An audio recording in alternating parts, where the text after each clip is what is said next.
Ever feel like history gets kind of simplified? Reduced to these labels that don't tell the whole story. Oh, yeah, totally. Like, you take a word like barbarian. Yeah. Instantly, you picture these, like, wild hordes, right? Right. But what if I said one of those so-called barbarian groups actually sacked Rome? Not just once, but 3 times. Whoa. Okay, now you've got my attention. And then they went and built these powerful kingdoms that helped shape, like, modern Europe. See, that's what I love about diving into history. It's rarely black and white. And that's exactly why we're tackling the Goths today. Ah, the Goths. They were so much more than just barbarians. So you wanted to understand them, right? Yeah. Well, we went beyond those basic textbook summaries. Oh, yeah. What'd you dig up? We're talking Roman accounts, actual archaeology, and even a primary source from a Goth himself. No way. Who? Jordanes. Jordanes. I mean, the guy wrote centuries after the events, right? He did. But it gives us such a unique perspective, Yeah. like how the Goths saw their own past, their beliefs, their heroes even. Okay, I'm hooked. Take me back to the beginning. Where'd these Goths even come from? All right, so Jordanes tells us they believe they came from an island called Skansa, Skansa. Where's that? way up north. Sounds kind of like Scandinavia, right? Yeah, maybe. And from there, they migrated south, eventually settling around what's now Ukraine, just north of the Black Sea. Gotcha. So did they, like, set up camp? Or were they building something more permanent? They were definitely settling in. By the 3rd century AD, the archaeology paints a picture of, well, a real society. Yeah. Skilled farmers, intricate metalwork, Right. and of course, warriors. Had to be, right? I mean, barbarian hordes and all that. But here's the thing. They weren't just chaotic hordes. They focused more on organized infantry, at least at first. So not exactly the stereotype then. Not quite, but they definitely made their presence known, especially in the 3rd century. It was a rough time for Rome, Internal struggles, economic woes. The classic recipe for instability. Exactly. And the Goths saw their opportunity. They started raiding Roman territory. I bet that got Rome's attention. It wasn't just petty theft either. In 251 AD, at the Battle of Abradus, they actually defeated the Romans. Big time. Wait, they won? Like, against the Roman legions? Oh, yeah. And get this, they killed Emperor Decius in the process. No way. Yep, first time a Roman emperor died fighting a foreign enemy on the battlefield. It was a huge shock. Wow. So how did the mighty Roman legions lose to these barbarians? Was it just, like, bad luck or something? More than luck. Remember, the Goths, despite the label, they were organized. They had their own military strategies. Right. And at Abradus, they really used their cavalry well. They exploited the Roman legion's focus on heavy infantry. Ah, so they, like, outmaneuvered them. Exactly. Used the Roman strength against them. Clever. So it wasn't constant warfare then? Not at all. It was a really complex relationship. Periods of conflict, sure, but also trade, even cultural exchange. Really? Like what? Think Roman coins and pottery found in Gothic settlements. Makes sense. And get this, Christianity started spreading among the Goths. Interesting. So it wasn't just about conquering. It was about, like, interacting, influencing each other. Absolutely. But things were about to get shaken up again. Big time. The Huns were on the move. Uh-oh. Like Attila the Hun. You know it. Talk about terror. These nomadic warriors just pushed westward, shattering anything in their path, including Gothic society. So what did the Goths do? Just get wiped out? They were facing annihilation. In 376 AD, they appealed to the Roman Emperor Valens. They basically begged to cross the Danube River into Roman territory. To escape the Huns. Makes sense. Their plea, let us in and we'll fight for you. That's a tempting offer for the Romans, right? Desperate refugees offering military service. What'd Valens say? He agreed, but with conditions. Of course. There's always a catch. What were they? The Goths had to surrender their weapons. And this is the big one. They had to hand over their children as hostages. Wow. To ensure loyalty, right? Exactly. Can you imagine having to make that choice? Brutal. I mean, even if they got in, they're not exactly being treated as equals, right? You got it. And it got worse. Roman officials. Corrupt, exploitative. It figures. They withheld food, jacked up prices for basic supplies, even tried to enslave some refugees. Not exactly the safe haven the Goths hoped for. So this generous offer was quickly turning into a nightmare. It sounds like the Romans were practically pushing them towards rebellion. It was a powder keg. And the spark came in 378 AD at Adrianople. Tensions boiled over. The Roman army, totally overconfident, underestimated the Goths and marched right into a catastrophic defeat. Wait, another emperor bites the dust? Sadly, yes. Valens himself was killed at Adrianople. Second time a Roman emperor fell to the Goths. Man, that's not just a battle, that's a power shift. The whole Roman world must have been in shock. They were. So last time, we left things off with the Goths basically delivering the worst Roman defeat in centuries. Adrianople. Yeah, crazy battle. You'd think that'd be it, right? Goths, victorious, marching on Rome, burning The everything. Hollywood ending, right. Right. But it wasn't that simple. It's never that simple with history. I mean, even after wiping out 2 emperors, could they really find a place in the empire? Was there any trust left? It's a good question. It definitely took time. Lots of negotiating and, honestly, even more fighting. The Romans weren't just going to roll over, I guess. They still had a pretty formidable army. But there was a new emperor, Theodosius I. He took a different approach. Different how? Instead of just seeing enemies, he saw the Goths as, well, potential allies. Wait, seriously? After all that, that's a big risk. It was a gamble, for sure. But Theodosius, he was dealing with a lot.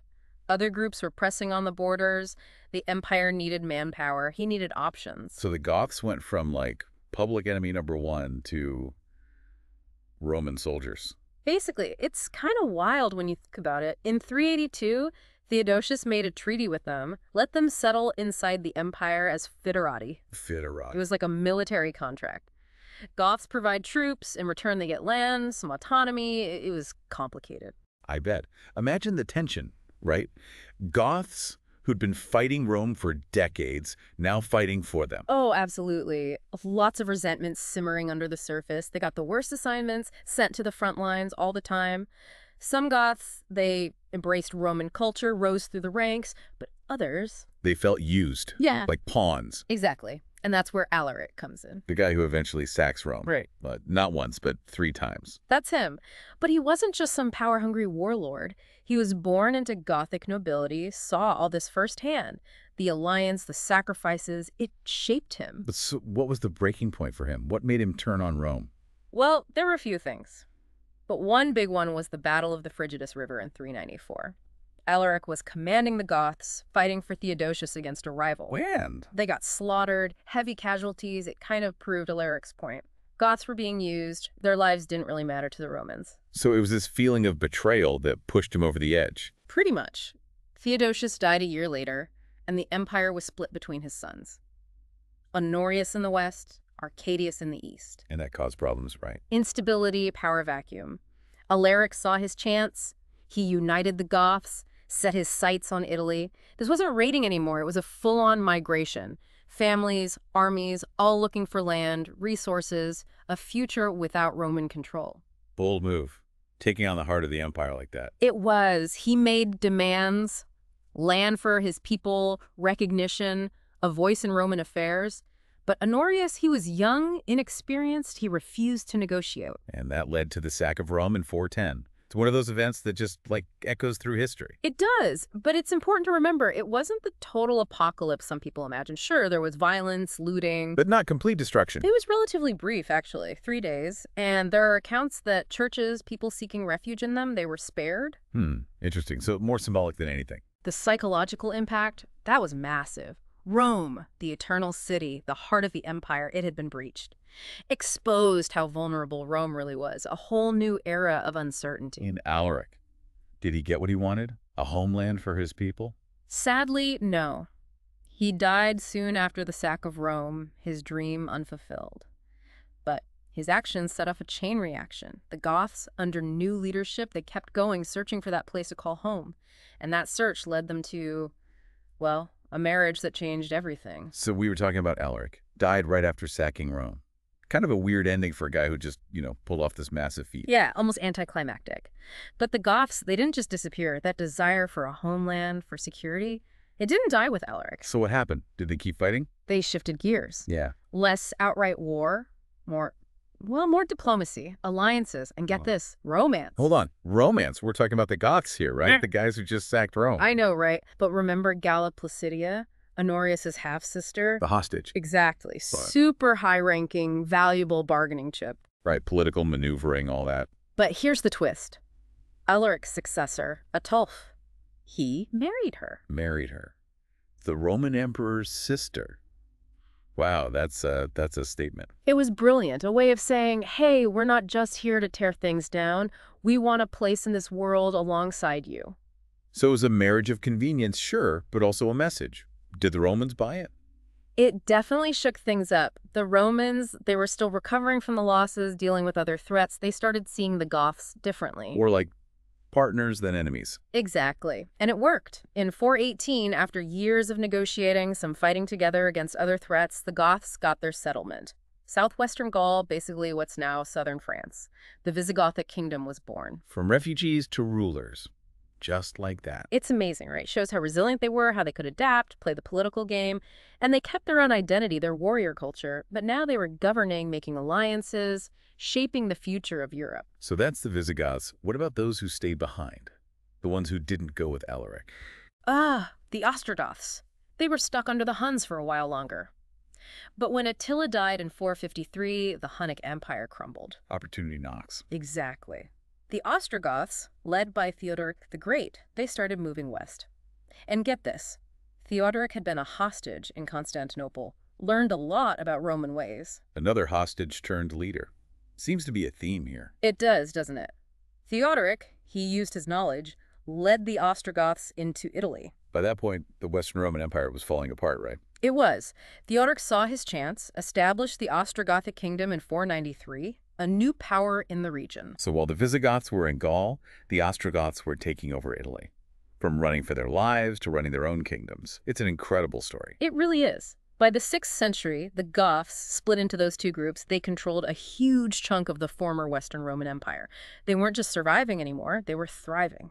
Building, governing, creating. It makes you think about all those labels, those simple stories we're told about history. The Goths, they were so much more than barbarians. They were warriors, for sure, but also skilled diplomats, clever leaders, and in the end, they built new societies out of the ashes of the old ones. It's a reminder that history is full of surprises. Absolutely. So to everyone listening, we hope you enjoyed this deep dive into the Goths. Keep asking questions, keep digging, and keep challenging those assumptions about the past. We'll be back with more deep dives soon. Until then, keep exploring.